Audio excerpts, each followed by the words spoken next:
দাদা হ্যাঁ বলুন। খুব জোর পেচ্ছাপ পেয়েছে, কোথায় করবো বলতে পারবেন? পেচ্ছাপ পেয়েছে আপনার?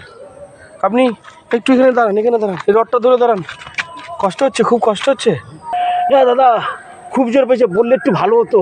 আরে আপনাকে এটা বুঝতে হবে, টয়লেট পেয়েছে মানে পেচ্ছাপ পেয়েছে এটা বললেই হলো না।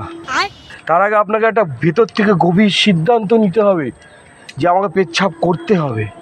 হ্যাঁ দাদা সেই সিদ্ধান্তটা নিয়েছি বলেই তো আপনাকে জিজ্ঞেস করছি। দেখুন, যেখানে সেখানে পেচ্ছাপ করার একটা নিয়ম আছে দাদা, নিয়মের বাইরে আপনি যেতে পারবেন না।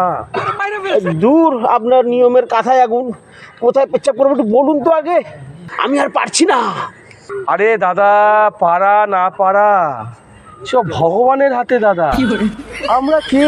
আমরা তো নিমিত্ত মাত্র, এটুকু বুঝুন। আপনি কি আমার অবস্থা বুঝতে পারছেন না? আমি বুঝতে পারছি, পেচ্ছাপ যদি আপনি না করেন তাহলে প্যান্টে হয়ে যাবে আপনার শিশু, ঠিক আছে? সেইটা দেখে আপনি হয়ে যাবেন শিশু। এই এই আমি তো কবি হয়ে গেলাম। হ্যাঁ, আমি তো কবি হয়ে গেলাম। হ্যাঁ, কি সুন্দর মিলিয়ে দিলাম না? আপনার কি মন বলে কিছু নেই? কে সব বলছে আপনাকে? আপনি কোত্থেকে জানলেন যে আমার মন নেই? তার মানে কি বাইরে কেউ আমার নামে বাজে কথা রটাচ্ছে? আমাকে আজকে ইনভেস্টিগেশন করতে হবে যে কে আমার নামে বাজে কথা রটাচ্ছে।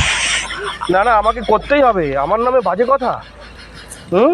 এবার কিন্তু মেরে দেবো বলছি, আমার ধৈর্যের পরীক্ষা নেবেন না।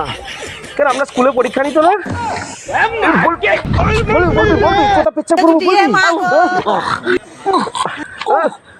আমার তো পেচ্ছাপ হয়ে যাবে, আমার তো পেচ্ছাপ হয়ে যাবে। কারণ কারণ দাদা, আরে দাদা, আরে দাদা মারছেন কেন, মারছেন কেন, কি হয়েছে? আরে দাদা আরে আরে মারবো না কেন, আরে ছেড়ে মারছেন কেন, কি হয়েছে? কি হয়েছে দাদা?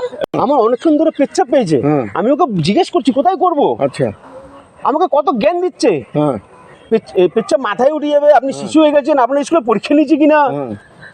আমার কলসি ছলকে ছলকে পড়ছে আর ইনি জ্ঞানের ভান্ডার নিয়ে বসেছে। পেচ্ছাপ করবেন তাই নিয়ে এত ঝামেলার কি আছে?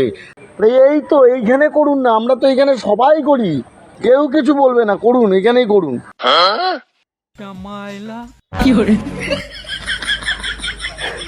রাবণের মতন তাকিয়ে থাকবেন না পেচ্ছাপ করবেন? এবার কলসি ছলকে গিয়ে তো প্যান্ট গঙ্গা হয়ে যাবে। গঙ্গা যমুনা এখন আগে তাড়াতাড়ি যান, পেচ্ছাপ করুন। গলা টিপে সব শেষ করে দিলাম।